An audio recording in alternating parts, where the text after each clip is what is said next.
ఈ APPSC group 2 exams final postings ఏదైతే ఉందో రిక్రూట్మెంట్ సంబంధించింది, ఇది రోజు రోజుకి వెనక్కిపోవడం జరుగుతుంది తప్ప ఇక ఇప్పట్లో జరిగేలా కనపట్ల. సో దీని గురించే ఆలోచిస్తే త్వరగా అయిపోతుంది. కానీ దీనికి తోడు ఇంకా కొన్ని వచ్చేసి కోర్టు కేసులు నడుస్తున్నాయి ఏపీ హైకోర్టులో. ఇంతకు అవేంటి, అసలు వీటి సంగతి ఏంటి, వీటి పరిస్థితి ఏంటి, అసలు అవుతుందా ఈ సంవత్సరం? సో దీని గురించి అడుగుతా ఉన్నారనమాట. మా పోస్టింగ్స్ అనేవి పోయినట్టేనే అని చెప్పేసి చాలామంది అడుగుతున్నారు. దాని గురించి చెప్పదలిచాను. ముందుగా అయితే ఇంతవరకు ఈ ఛానల్ సబ్స్క్రైబ్ చేసుకొని వీడియోని లైక్ చేసి షేర్ చేయండి. ఇక టాపిక్లో వెళితే ఏంటంటే, ఇప్పుడు ఏపీపీఎస్సి గ్రూప్ 2 ఎగ్జామ్ సంబంధించింది కోర్టులో కేసు నడుస్తున్నటువంటి పరిస్థితుల్లో డిఎస్సిది ఆల్రెడీ నడుస్తూ ఉంది. అది కూడా అది నియామకాలు అయిపోయినా అది నడుస్తూనే ఉంది. ఇప్పుడు కొత్తగా వచ్చేసరికి ఏపీ హైకోర్టు డిస్ట్రిక్ట్ జాబ్స్ సంబంధించింది వీళ్ళు కాంట్రాక్టు సంబంధించిన వాళ్ళు, ఇప్పుడు రెగ్యులరైజేషన్ సంబంధించిన వాళ్ళు కేసు వేయడం వల్ల ఆ రిజల్ట్స్ ఏవైతే ఉన్నాయో దాన్ని కూడా వీళ్ళు స్టే విధించడం జరిగింది. దానికి కాజ్ ఏంటంటే నేను ఒక వీడియో చేశాను, చూడండి. మరి ఇట్లా పోతా ఉంది. ఇది కేసు నడుస్తూ ఉన్నది.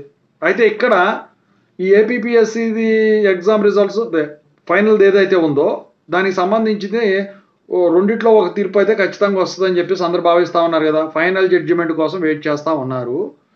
మరి అది గనక వచ్చినట్టయితే ఈ డిసెంబర్ కల్లా ఇక కంటిన్యూషన్ అనేది ఉంటుంది దానికి సంబంధించింది. లేదు మరి క్యాన్సిల్ చేస్తారా అంటే మాత్రం ఇక చెప్పాల్సింది ఏముండదు. ఎందుకంటే నాకు తెలిసి అయితే ఆ రోస్టరింగు ఫాల్ట్ ఉందని చెప్పేసి వీళ్ళు నోటిఫికేషన్లో చెప్తున్నారు. దానివల్ల వీళ్ళు క్యాన్సిల్ చేస్తారు, ఇంతమందిని ఇది చేస్తారు అని చెప్పేసి అయితే నేను భావించట్లేదు. చాలామంది, నేనని కాదు చాలామంది ఉద్దేశం కూడా అదే. ఎక్కువ శాతం దీనికి ఏదో ఒక అమెండ్మెంట్ చూపించి, అంటే గ్రీవియన్స్ లాంటివి చూపించి ముందుకు వెళ్తారేమో. మరి గ్రీవియన్స్ అంటే ఇప్పుడు 4 పోస్టులు వచ్చుంటే అందుట్లో ఏదో ఒకటి ఫస్ట్ సెలెక్ట్ చేసుకోవాలంటే దాని కింద ఏదైనా గ్రీవియన్స్ ఇవ్వచ్చు. వీటి గ్రీవియన్స్ ఇవ్వడానికి ఏముంటుంది?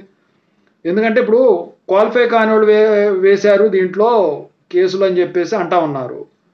ఇప్పుడు అడ్వాంటేజ్ కనుక జరిగితే క్యాన్సిల్ అవ్వకుండా వీళ్ళు మొత్తం క్లియర్ చేసుకున్న వాళ్ళకే అవుతుంది అనమాట.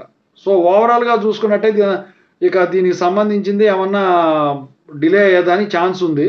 అయితే డిసెంబర్, లేకపోతే ఇంకెప్పటికి అవుతుందో మరి. ఇక ఓకేనా, మొత్తానికైతే రెండిట్లో ఒకటి త్వరగా జరగాలని చెప్పేసి అందరు భావిస్తూ ఉన్నారండి.